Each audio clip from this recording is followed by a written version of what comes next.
My career as a research geologist with the USGS has been in geologic mapping and managing geologic mapping projects throughout the US and internationally. I've published over 25 geologic maps in my career and recently developed a long-term geologic mapping plan to cover the state of Qatar in the Middle East to address their infrastructure needs. What I'd like to do today is celebrate the geologic map. I'm biased because I am passionate about geologic maps, but I find that geologic maps as a fundamental geoscience tool are also works of art made from our wonderful planet. I want to share with you today is what we have learned about the power of the geologic map in the United States and at the US Geological Survey.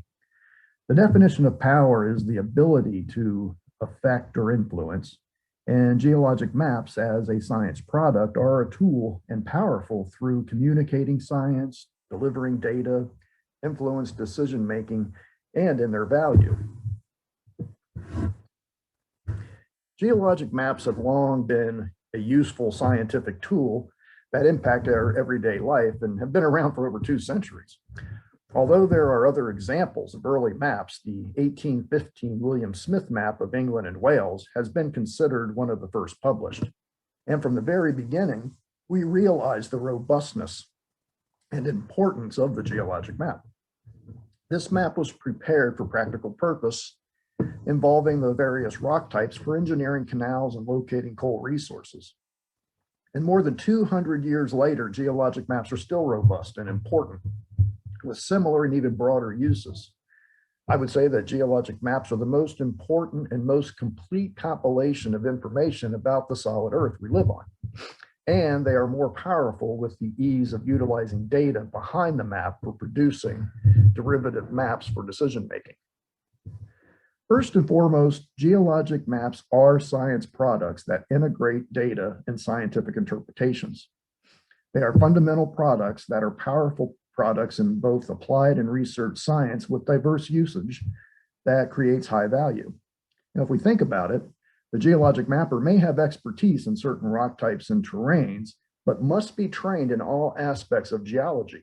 We must tease out what the rocks are telling us through stratigraphy, lithology, structural geology, paleontology, biostratigraphy, geochronology, petrology, geochemistry, and so much more.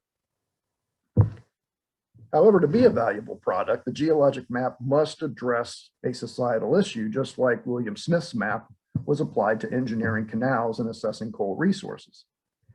In the United States, and I would bet most of the world, these are some of the major justifications for geologic maps shown on this slide.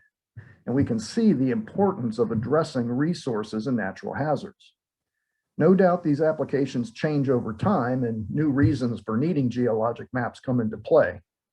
I imagine 100 years ago, climate change was not considered a need for a geologic map.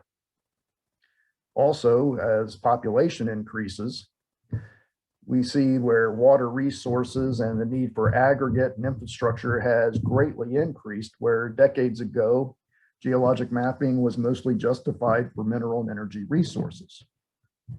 And this is where the government comes into play.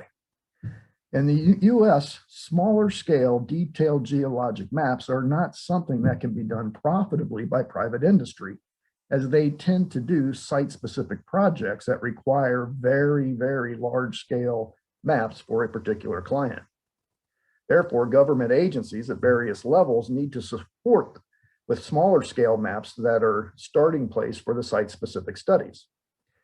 In the US, this is done through government funding to the USGS and state geological surveys. In 1992, the United States Congress recognized this need and passed a law to address societal challenges through a geologic mapping program administered by the USGS in partnership with state geological surveys. This program also includes a training component with universities, so we have a succession of geologic mappers for generations to come. But the bottom line or mission of the geologic mapping program is to provide reliable geologic maps and subsurface framework that contribute to sustaining and improving the quality of life and economic vitality of the nation and mitigating hazardous events and conditions. The goal here is to develop 3D geologic frameworks that integrate all of the data for better decision-making policies. The program requires the input from many public agencies and the private sector to determine where geologic mapping is needed and what issues will be addressed. It's also important to have a national geological survey to solve inherent federal problems. One reason I love working for the USGS is that we provide critical, unbiased science to help solve problems.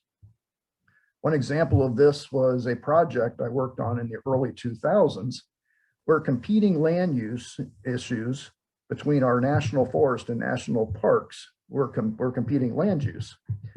The U.S. Forest Service wanted to lease land for lead and zinc mining, whereas the Park Service wanted to protect its ecosystems from any potential contamination from the mining. This was in a karst area with very large springs that feed the park's rivers. Through our geologic mapping, it was used to be able to determine that the stratigraphy showed that aquifers mixed in the systems and they potentially could contaminate the river's system. So therefore they scaled back the mining. So the decision making was based on the geologic map. In the US, for the most part, the standard of what we call a detailed geologic map is 1 to 24,000 scale. Since private industry is paid through a specific client, they can only profitably produce very large scale geologic maps for site-specific projects.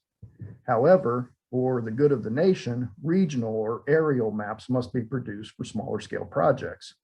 In fact, private industry often starts their projects by examining these maps for the geology of the area that surrounds their study. The 1 to 100,000 scale map are usually compiled of 1 to 24,000 scale mapping or other scales between the two. These are excellent geologic map products for science as we try to understand large structures, stratigraphic changes, extent of resources, and other research needs. It's also important to point out that map scale no longer just means the ratio of distance on the map to the distance on land.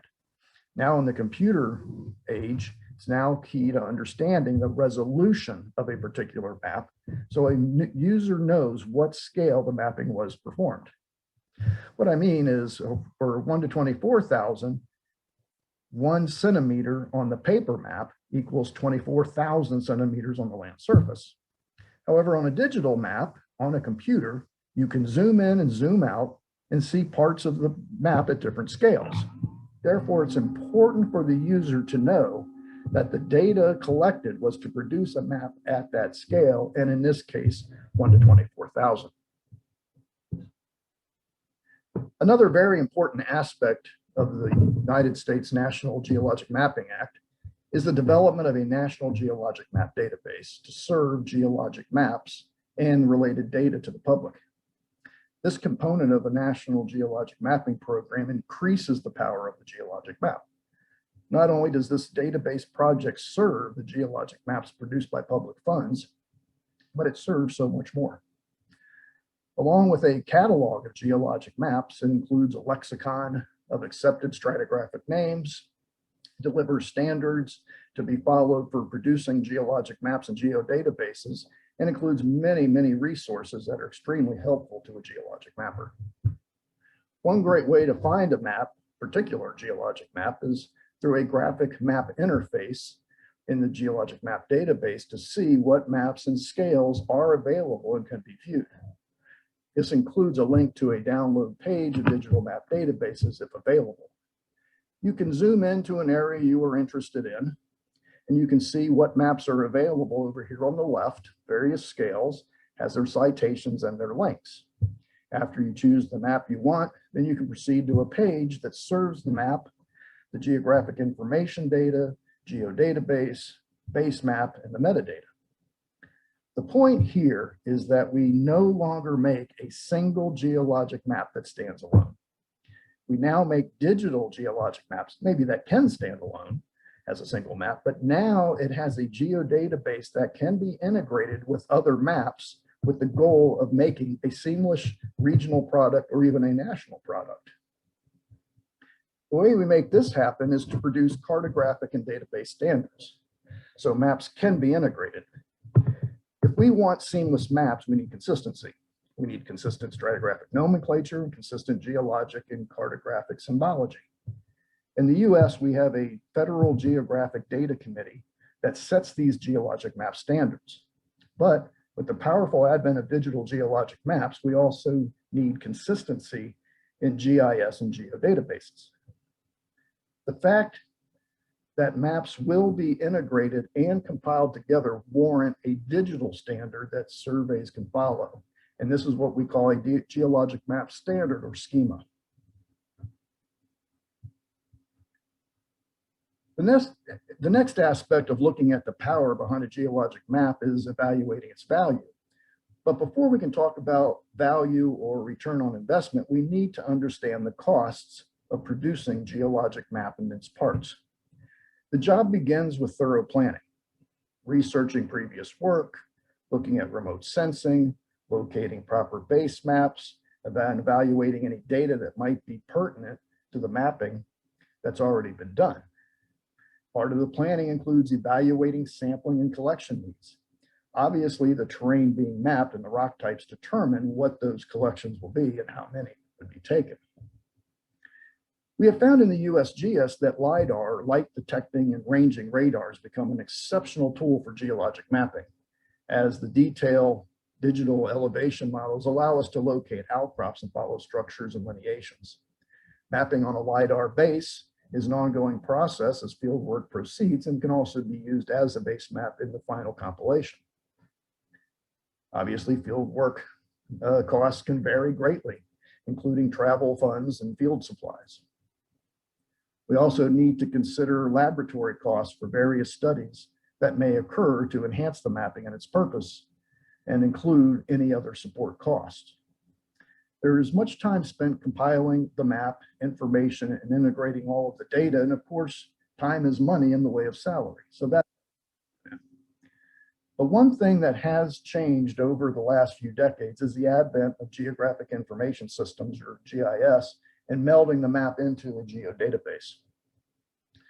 Once we have completed a draft map, it's important to assure its quality through a rigorous peer review.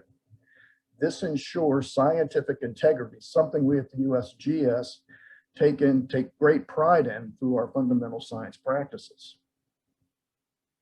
So for the bottom line, I know there's a large range of these costs to produce each map, but we found that the average 1 to 24,000 scale quadrangle map cost on average about $120,000 US, maybe more like 140,000 these days. Depending on latitude, these maps will cover anywhere between 130 to 200 square kilometers. What really makes geologic maps robust is their staying power and the many uses they have. Over time, the issues of society may change, but the geologic map and data behind it can be used for addressing other issues. They are reused for many, many purposes over many years with little to no additional costs. Therefore, a geologic map may be driven by a societal need at the time of the project and the project being implemented. However, we find years later that the same geologic map is being used for a different need. Very powerful tool.